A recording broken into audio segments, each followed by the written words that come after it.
মালিক পক্ষের এই বাড়িটি তিনতলা, তার মধ্যে ভাড়াও দিয়েছিলেন বেশ কয়েকটি।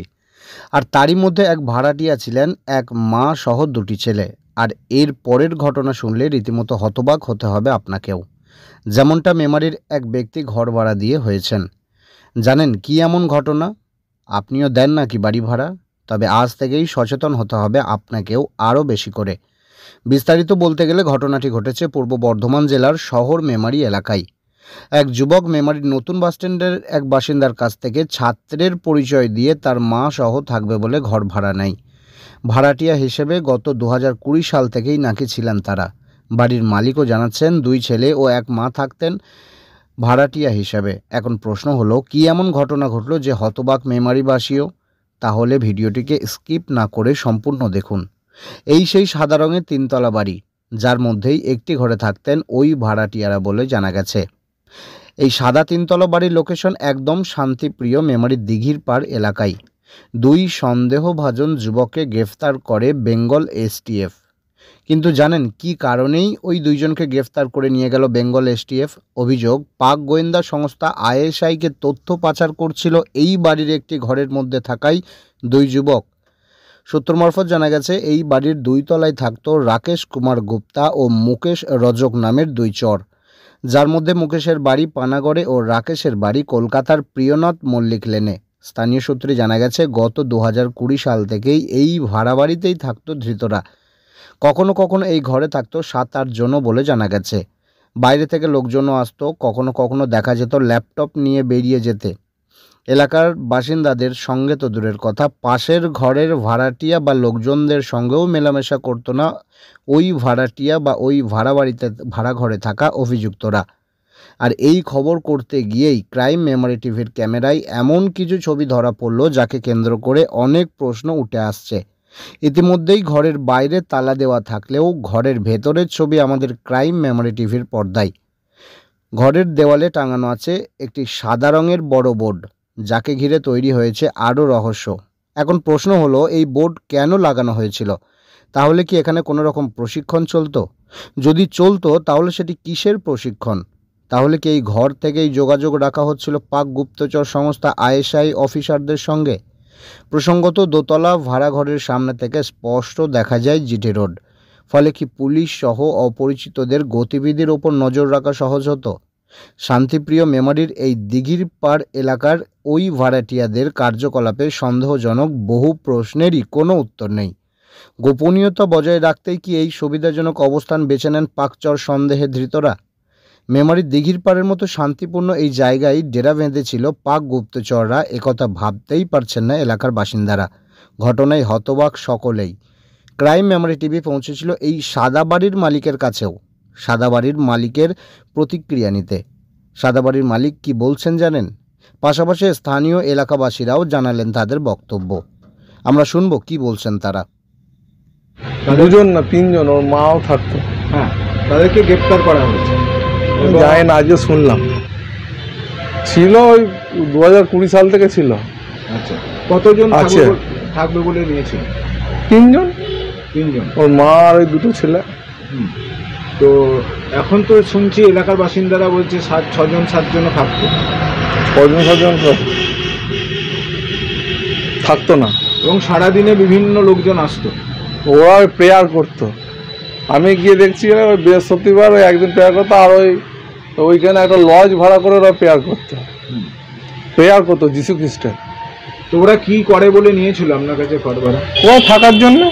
কি থেকে কি করবে? থেকে কি করবো, ইয়েতে চাকরি করে, এই ইংলিশ মিডিয়াম স্কুলে। আচ্ছা, ওই ছেলেটা রাকেশ নাকি নাম, মুকেশ না রাকেশ। আচ্ছা, আর রাকেশের বাড়ি তো অন্য জায়গায়। চিনি না। তো আপনি চেনেন না, তাদের বাড়ি ভাড়া দিয়ে দিলেন? চেনেন না বলতে কি, আমাকে আধার কার্ড দিয়েছে, রাকেশের আধার কার্ড আছে। আচ্ছা, আর তো কারো নাই? ও আর কারো থাকার কথা না, ওই তো এগ্রিমেন্ট করেছে। কত টাকা ভাড়া এগ্রিমেন্ট হয়েছে? কত টাকা ভাড়া? 7,000 টাকা।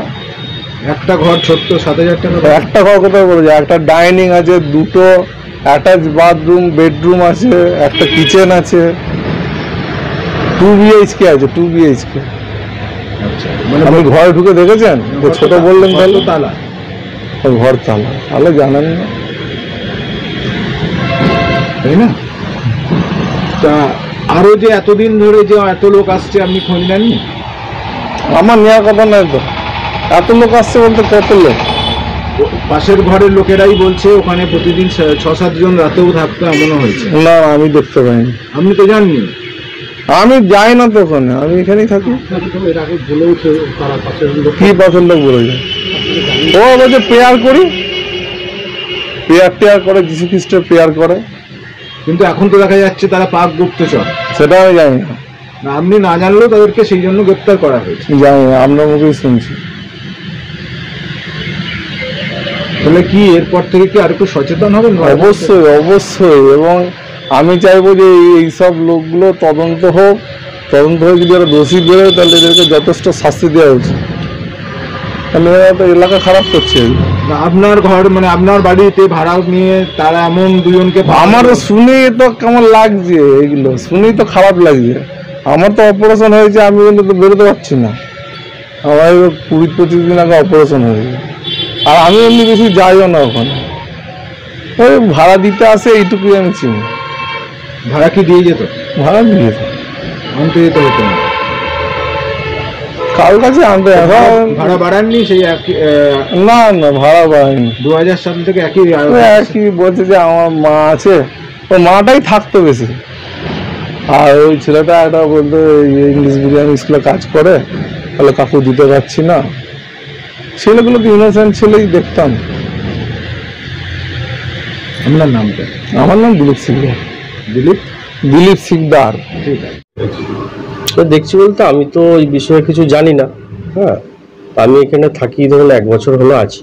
হ্যাঁ, তো তার মধ্যে এখানে যাওয়া আসার লোকজন, ওদের কয়েকটা ছেলেই ভাড়া থাকে, এবার তাদের বিষয়ে আমার তো জানা, আমি আসা যাওয়া করি এটুকুই। যে আমি যেটুকু, আমার দোকান আছে, দোকান থেকে আমি আসি, রাত্রে আসি, খাওয়া দাওয়া করে আমার দোকানে চলে যাই, এটুকুই। থাকতো 5-7 জনকে দেখা যেত, 5-7 জন থাকতো। একজন ভদ্রমহিলা থাকতেন, উনি রান্না বান্না করতেন, এই করতেন, ওনাদেরই বাড়ি, ওনার ছেলেও থাকতো। হ্যাঁ, সবাই রাত্রে থাকতো, দিনে লোকজন বাড়তো। শুনেছি নাকি চার্চের কোনো খ্রিস্টানদের কোনো প্রোগ্রাম করতো, সেই কারণে এখানে আরো কিছু লোকজন আসতো।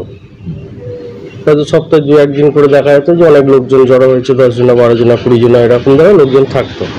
আছে তারও আগে থাকতে আছে, আমি এসে দেখেছি আসে ওরা। শুনে বলতে এগুলো তো বিশ্বাসই করা যাচ্ছে না যে এই ধরনের ঘটনা হতে পারে। হ্যাঁ, সেগুলো তারা জানে যে কিভাবে কি হয়েছে না হয়েছে। এখন তো ধরুন ডিজিটালের ফোনের মাধ্যমে কে কি করছে সেগুলো বোঝা সম্ভব নয়। এই ধরনের ঘটনা তো হওয়াটা খুবই দুঃখজনক ব্যাপার, যে এই ধরনের আমাদের পশ্চিমবাংলায় থেকে এই ধরনের ঘটনা ঘটছে। হ্যাঁ, যদি এগুলো হয়ে থাকে তার সাজা হওয়া অবশ্যই দরকার। এসটিএফ এসেছিল? সেটা তো আমি জানি না, কখন কি এসেছিল না এসেছিল সেগুলো জানি না। শুনলাম যে এসটিএফ এসেছিল, এসে ওদেরকে নিয়ে গেছে। আমার নাম শেখ হানিফ। যদি পুলিশে গ্রেপ্তার করে থাকে সেখানে ভালো কাজই করেছে অবশ্যই, আর এই বিষয়ে আমি সঠিকভাবে জানি না। তবে যদি পুলিশের কাজ করে থাকে তো খুব ভালো কাজ করেছে, এটাই বলবো। বিষয়টাকে